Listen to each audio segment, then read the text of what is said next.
तो चलिए अब हम इस वीडियो में टाइट्रेशन कर्व पढ़ते हैं। टाइट्रेशन कर्व क्या होता है ये आपको समझना है के लिए सबसे पहले ये पता होना चाहिए कि टाइट्रेशन क्या होता है। ठीक है, तो क्या होता है कि कभी अगर हमारे पास कोई एक कंपाउंड है जिसका कंसंट्रेशन हमें पता नहीं है, ठीक है, तो उसमें हम एक नॉन कंसंट्रेशन वाला कंपाउंड या सोल्यूशन डालते जाएंगे और एक स्पेसिफाइड वॉल्यूम में डालते चले जाएंगे और फिर हम रिएक्शंस को समझेंगे, देखेंगे और तब तक ये करेंगे तब तक जब तक वो न्यूट्रलाइज ना हो जाए। ठीक है, तो अब ये अपना अमीनो एसिड में कैसे फिट होता है ये समझते हैं। क्या होता है, सबसे पहले तो आपको ये ज्विटर आयन का कंसेप्ट याद होगा। ठीक है, जो मैंने लास्ट लेक्चर में भी लिया था और उसके पहले वाले लेक्चर में भी लिया था। दोनों लेक्चर्स की लिंक आपको डिस्क्रिप्शन बॉक्स में मिल जाएगी। प्लीज़ आप पहले वो समझिए ताकि आपको टाइट्रेशन कर्व अच्छी तरीके से समझ में आए।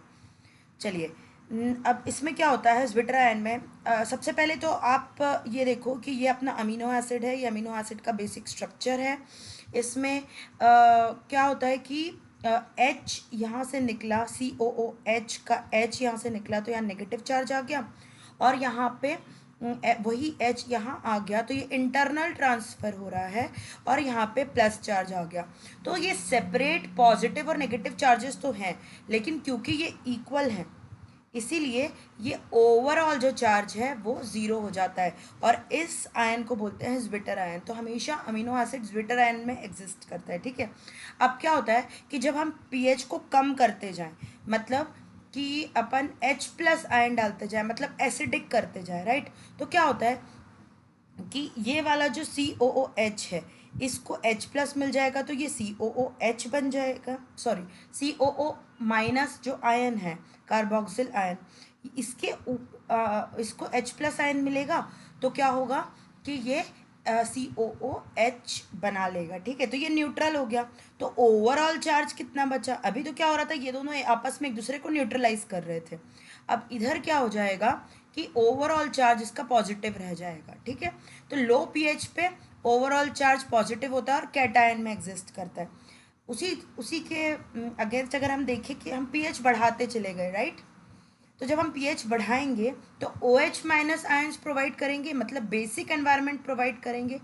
तो क्या होगा कि ये जो इधर H+ आयन एग्जिस्ट कर रहा था वो OH के साथ मिलके H2O बना लेगा और ये न्यूट्रलाइज हो जाएगा। ठीक, जब ये न्यूट्रलाइज हो गया तो ओवरऑल चार्ज कितना बचा, यहीं पे बचेगा, माइनस बचेगा, तो ये एन आयन के फॉर्म में एग्जिस्ट करेगा। ये मैं ऑलरेडी आपको पहले समझा चुकी हूँ, बट आपको टाइट्रेशन कर्व बिल्कुल समझ नहीं आता अगर आपको ये बेसिक नहीं समझ में आता, इसलिए मैंने यहाँ समझाया है। इसको और धीमे धीमे अच्छी तरीके से मैंने पहले वाले वीडियोस में इंट्रोडक्शन टू अमीनो एसिड वाले लेक्चर में मैंने अच्छी तरीके से समझाया, आप प्लीज़ उसको एक बार जाके देखिए।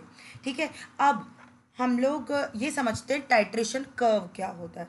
तो भाई अगर ये वाला जो कर्व दिख रहा है ये टाइट्रेशन कर्व होता है। ठीक, अब अपने जो टाइट्रेशन है इस केस में क्या होता है कि हम लोग इसको OH आयंस प्रोवाइड करते हैं, जो भी अमीनो एसिड होता है उसको OH आयंस प्रोवाइड करते हैं। जब OH आयंस प्रोवाइड करते हैं तो जो H+ आयंस हैं वो निकलता जाता है, OH के साथ रिएक्ट करता है और बना लेता है H2O।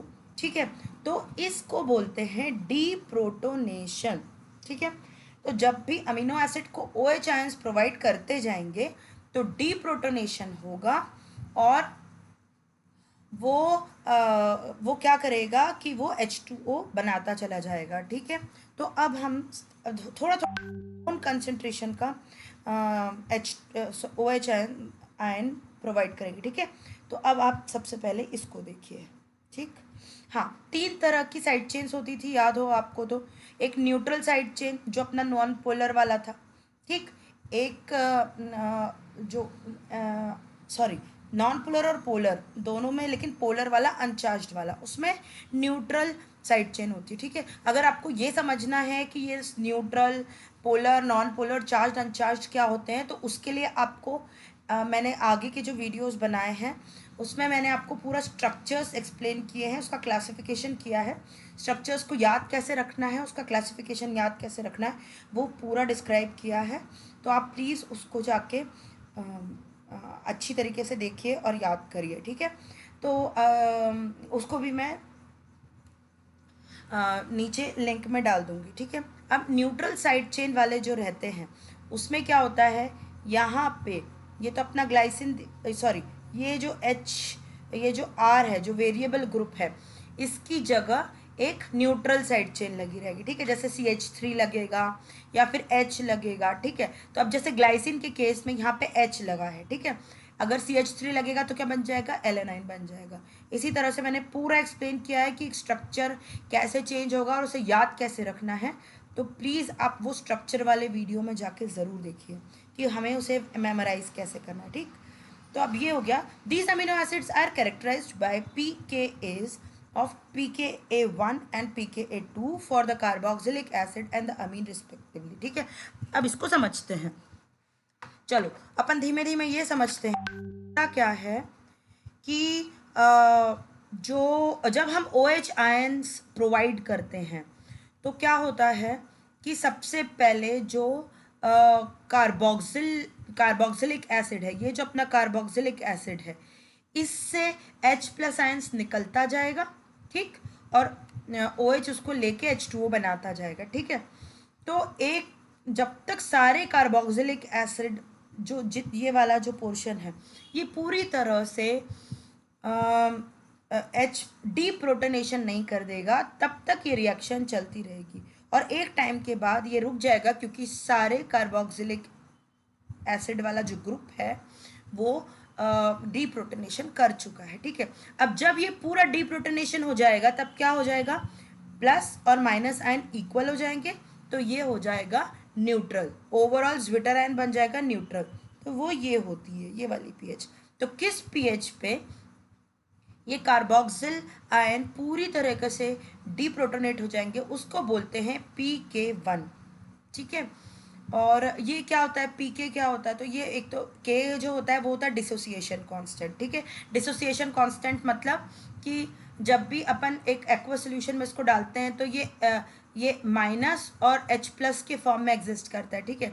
तो वो डिसोसिएशन कांस्टेंट है। आप अभी उसके डेप्थ में अभी मैं नहीं बता पाऊंगी, क्योंकि वो पूरा इक्विलिब्रियम, केमिकल इक्विलिब्रियम वाला चैप्टर समझना पड़ेगा, उसके भी मैं वीडियोस बना दूंगी। For now you understand that ये जो PK1 है वो वाली पीएच है जहाँ पे सारे कार्बोक्सिल एसिड पूरी तरीके से डीप्रोटोनेट हो चुके होते हैं। ये जो PI है ये होता है आइसोइलेक्ट्रिक पॉइंट, ये मैं आपको पिछले लेक्चर में बता चुकी हूँ, जहाँ पे सारे आयंस नेगेटिव, ये COH- फॉर्म में एग्जिस्ट करता है, तो ये ज्विटर आयन फॉर्म में एग्जिस्ट करेगा, जो न्यूट्रल रहेगा और इलेक्ट्रिक फील्ड में माइग्रेट नहीं करेगा, ठीक है। अब मैंने क्या करा कि उसमें OH आयंस और मिलाते गए, मतलब कि मैंने उसको और बेसिक करता चले गई, ठीक है। तो जब मैंने उसको बहुत बेसिक कर दिया तो क्या होगा, ये जो ये NH3+ है, तो ये अपना H+ अब डीप्रोटोनेट करता जाएगा, मतलब प्रोटॉन्स निकालता जाएगा, ठीक। तो ये बन जाएगा NH2,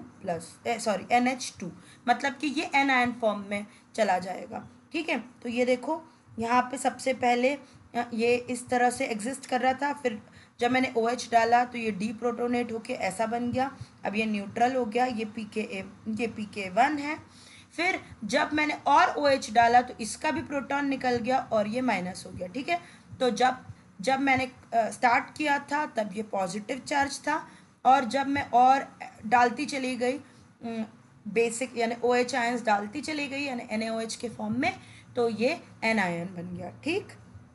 और ये वाला PK2 है 9.6। तो हर एक अमीनो एसिड का PK1 और PK2 अलग अलग होता है, ठीक है। और वो किस पे डिपेंड करता है, जो इसकी साइड चेन है उस पर डिपेंड करता है, ठीक है। अब आपको क्योंकि न्यूट्रल समझ में आ गया ना, तो आपको एसिडिक और बेसिक साइड चेन बहुत अच्छी जल्दी से समझ में आ जाएगा, ठीक है। तो ये PK1 हो गया, PK2 हो गया, और इनका जो एवरेज है, जो हाफ वे बिटवीन है, वो आइसोइलेक्ट्रिक पॉइंट होता है।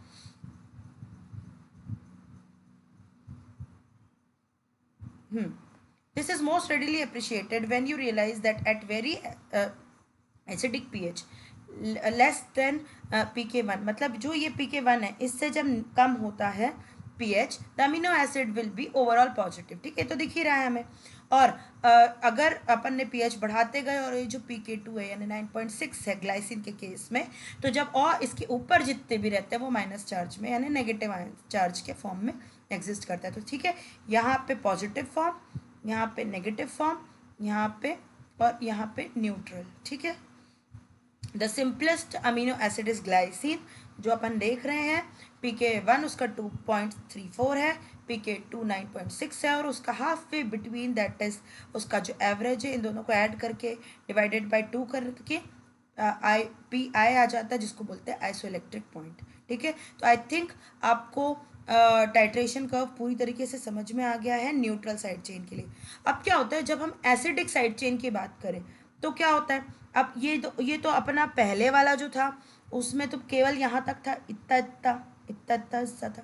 ठीक, अब क्या हो रहा है कि यहाँ पे जो साइड चेन है उसमें भी COOH लगा हुआ है। ठीक है, तो इसमें भी डीप्रोटोनेशन हो सकता है। ठीक है, तो इसीलिए इसमें 3 PK वैल्यूज होती है, एक होती है PK1, PK2 और एक जो होती है वो PKR होती है। ठीक है, वो R किसके लिए होती है, वो उसकी साइड चेन वाले एसिडिक ग्रुप की वजह से होती है, कार्बोक्सिल ग्रुप की वजह से होती है। ठीक है, तो एसिडिक साइड चेन अभी इसको देखते हैं। तो अब जब हम ग्लूटामिक एसिड को देखते हैं उसका स्ट्रक्चर ऐसा होता है। ठीक है, इसमें ये भी देख सकते हैं कि सबसे पहले ये क्या होता है कि ये NH3+ फॉर्म में एग्जिस्ट करता है। ठीक है, अब जब हमने इसमें OH आयंस डालते चले गए तो क्या हुआ कि ये H उड़ के चला गया, डीप्रोटोनेट हो गया और ये माइनस हो गया, तो ये ओवरऑल चार्ज इसका 0 हो गया। ठीक है, क्योंकि एक प्लस है और एक माइनस है। फिर क्या हुआ, हमने और OH डाला तो क्या हुआ, ये भी डीप्रोटोनेट हो गया। तो अब क्या हो गया, फिर ये माइनस चार्ज हो गया। क्यों, अभी ये -1 है। ठीक है, क्यों, क्योंकि ये दोनों तो आपस में न्यूट्रलाइज हो जाएंगे और ये वाला जो माइनस है ये -1 हो जाएगा। ठीक है, फिर हमने और OH डाला। ठीक है, तो ये वाला जो H+ है ये भी डीप्रोटोनेट हो गया। तो अब क्योंकि ये इसको न्यूट्रल करने वाला हट गया है तो ये -2 हो गया। ठीक है, तो सबसे पहले होता है प्लस चार्ज में एग्जिस्ट करता है, जैसे कि हमने ये वाले में देखा था, ये प्लस चार्ज में एग्जिस्ट करता था, फिर न्यूट्रल हुआ, फिर एनायन होगा। अब क्योंकि यहाँ पे एनायन 2 होंगे, क्यों, क्योंकि पहले तो ये न्यूट्रल था, फिर उसके बाद जब डीप्रोटोनेट हो गया तो ये दोनों तो न्यूट्रल ही रह गए, लेकिन ये एक -1 हो गया। फिर जब ये भी डीप्रोटोनेट हो गया तो ये दोनों सिर्फ ये दोनों बचे, उसको न्यूट्रलाइज करने वाला कोई नहीं था, तो -2 हो गया। तो आपको ये याद रखना बहुत ज़रूरी है। ठीक है, जब भी एसिडिक साइड चेन होती है तब क्या होता है कि +0, -1, -2 ये सारे चार्जेस एग्जिस्ट करते हैं। ठीक है, टाइट्रेशन कर्व में। अभी PK1 यानी जो सबसे पहला, जब जो हमारा कार्बोक्सिल जो अपना जो मेन कार्बोक्सिल ग्रुप है वो जब पूरी तरह से डीप्रोटोनेट होता है तो वो 2.2 pH पे होता है, उसको PK1 बोलते हैं। फिर क्या होता है, और अपन ने डालते गए OH, तो क्या होता है, ये भी डीप्रोटोनेट हो जाता है। तो जब ये भी डीप्रोटोनेट हो जाता है तो ये R ग्रुप डीप्रोटोनेट हो रहा है, तो ये किस pH पे होता है, 4.3 pH पे होता है। अब हमने और OH डाला तो क्या होता है, ये PK3 यानी कि जो अपना NH3+ है उसका H+ निकल जाता है और वो हो जाता है PK3 because of amino group that is 9.7 in case of glutamic acid. अब PKI क्या होता है, PKI ऊपर नहीं होगा, इन दोनों के बीच में होगा। ठीक है, मतलब 2.2 और 4.3 के बीच में ये आइसोइलेक्ट्रिक पॉइंट होगा और वो इन दोनों का एवरेज होगा 3.25। ठीक है, तो अभी आपने ऊपर देखा था कि यहाँ पे जो अपना एवरेज था वो 5.97 था, बट क्योंकि यहाँ पे एक और एसिडिक ग्रुप है इसीलिए इसका जो आइसोइलेक्ट्रिक पॉइंट है वो कम हो जाता है। ठीक है, अब ये आपको अच्छी तरीके से समझ में आ गया होगा। The PI will be lower will be at lower pH because the acidic side chain introduces extra negative charge. So the neutral form exists under more acidic conditions when extra negative charge has been neutralized. ठीक है, ये पूरा समझ में आ गया. तो याद रखना जब भी एसिडिक साइड चेन होती है तो pK1 और pKr2 का हम एवरेज करते हैं और फिर आइसोइलेक्ट्रिक पॉइंट निकलता है. ठीक है, जो अपना न्यूट्रल था उसमें क्या करा था अपन ने 1 pK1 और pK2 का एवरेज निकाला था और आइसोइलेक्ट्रिक पॉइंट आ गया था. ठीक, अब titration curve with basic side chain की बात करते हैं. अब इसमें जस्ट उल्टा होगा. सबसे पहले क्या होगा कि यहाँ पे अब लाइसिन की बात करें तो यहाँ पे एक प्लस चार्ज बिकॉज ऑफ ये अपना साइड चेन है और यहाँ पे तो ऑलरेडी एक प्लस चार्ज है और ये तो ऑलरेडी कम पीएच पे COOH के फॉर्म में यानी न्यूट्रल फॉर्म में एग्जिस्ट करता है. तो ये हो गया +2 चार्ज. जब हम OH डालेंगे तो क्या हो जाएगा, सबसे पहले कार्बोक्सिल ग्रुप डीप्रोटोनेट होगा और वो होता है, वो जब पूरी तरह से डीप्रोटोनेट हो जाएगा तो वो pH होगी pK1. ठीक है, और वो है 2.2. ठीक है, तो अब क्या हुआ, क्योंकि ये माइनस चार्ज हो गया तो ये दोनों आपस में न्यूट्रलाइज हो जाएंगे. तो ये जो +2 है वो हो जाएगा +1 क्योंकि अब अकेला ये वाला चार्ज बचा. ये दोनों तो आपस में न्यूट्रलाइज हो गए. अब नेक्स्ट की बात करें तो देखेंगे कि जो जब और हमने OH डाला तो ये भी डीप्रोटोनेट हो गया. ठीक, सॉरी ये वाला डीप्रोटोनेट हो गया. तो जब ये डीप्रोटोनेट हो गया तो ये दोनों आपस में न्यूट्रलाइज नहीं कर रहे हैं. ठीक है, तो ये दोनों आपस में अमीन ग्रुप अभी पहले डीप्रोटोनेट होगा. ठीक है, तो ये दोनों आपस में एक दूसरे को न्यूट्रलाइज कर देंगे तो बन जाएगा 0 चार्ज, दैट इज न्यूट्रल. ठीक है, अब और अपन ने OH डाला तो क्या होगा कि ये भी न्यूट्रल हो जाएगा. जब ये न्यूट्रल हो जाएगा तो अकेला ये बचेगा यानी एनायन बचेगा.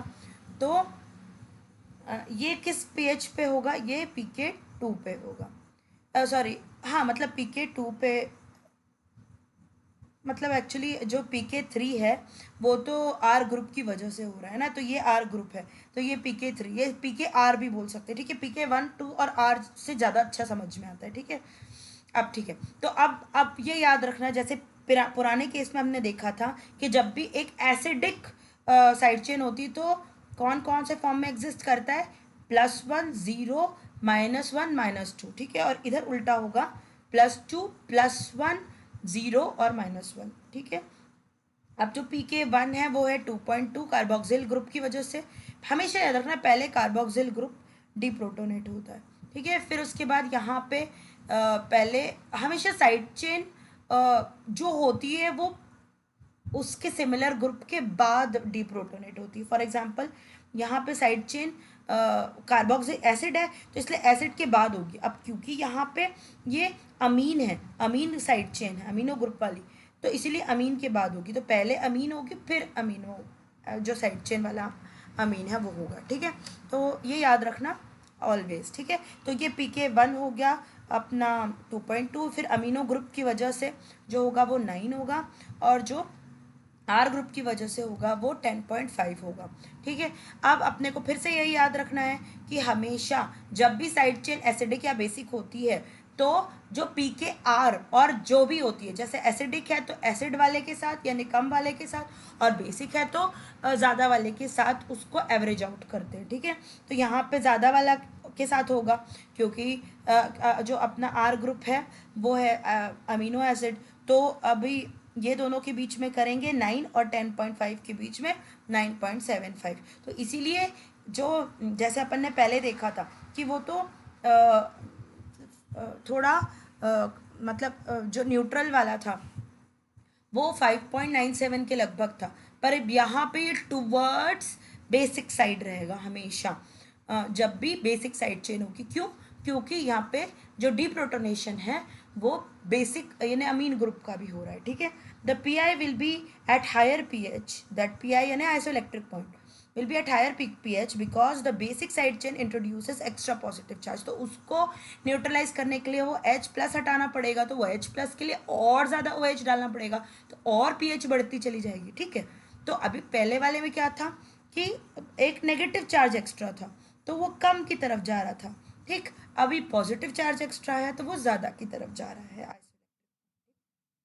अब ये अपने को पूरी तरह से टाइट्रेशन कर्व तीनों फॉर्म में समझ में आ गया, न्यूट्रल, एसिडिक और basic.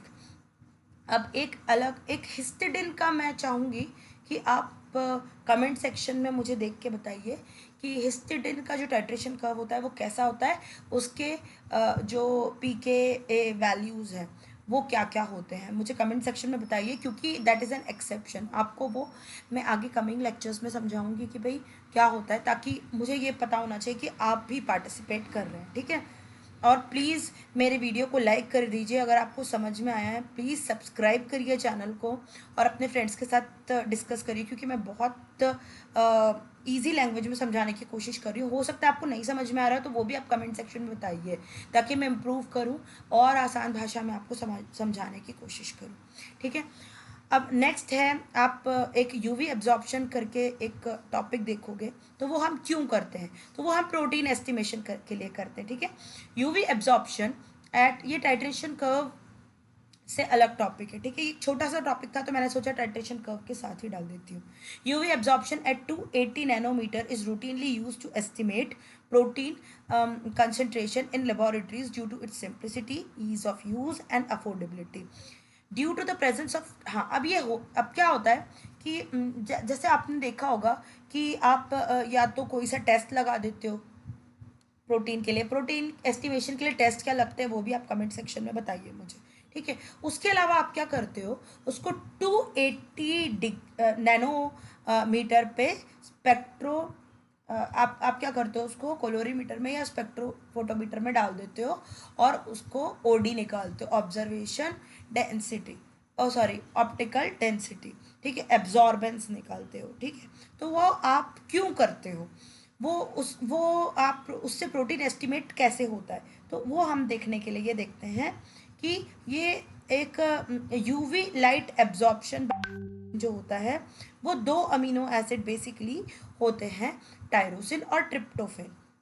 Due to the presence of tyrosine and tryptophan, proteins and peptides containing these aromatic amino acids absorb UV light at the wavelength of 280 nanometre, ठीक है। तो UV लाइट जो है वो 280 नैनोमीटर पे एब्जॉर्ब कौन करता है, टायरोसिन और ट्रिप्टोफेन, ठीक है।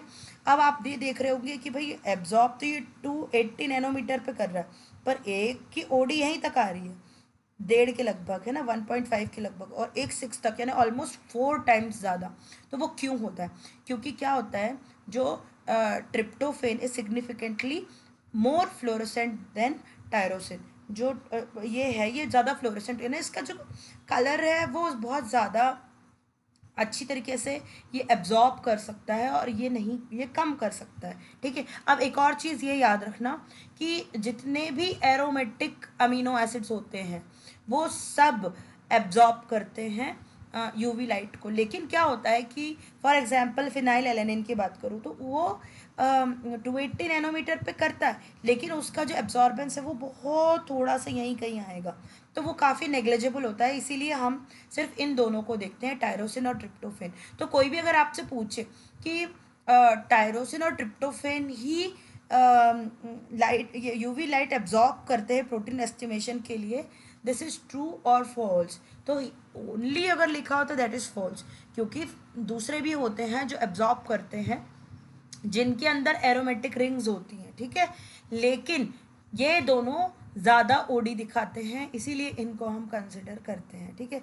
अब मैं एक और चीज़ बता देती हूँ, जैसे ये है, समझ लो ये फिनाइल एलेनिन है, इतना छोटा सा ग्राफ बन रहा है उसका और वो भी 280 पे नहीं कर रहा है, वो थोड़ा कम ही पे कर पा रहा है एब्जॉर्ब, तो इसीलिए इसको हम लोग नेग्लिजिबल इनसिग्निफिकेंट मानते हैं और सिर्फ टायरोसिन और ट्रिप्टोफेन को देखते हैं, ठीक है। आई थिंक आपको ये समझ में आ गया होगा कि यूवी एब्जॉर्प्शन बाय ट्रिप्टोफेन और टायरोसिन का सिग्निफिकेंस क्या है, तो वो काम आता है हमारे प्रोटीन एस्टिमेशन में, ठीक है। तो आई थिंक काफ़ी अच्छी तरीके से हमने सारी चीज़ें कवर कर ली हैं। सो वीडियो काफ़ी लंबा हो गया है। Thank you for now. Do subscribe to the channel and like the video and share it with your friends. Thank you so much.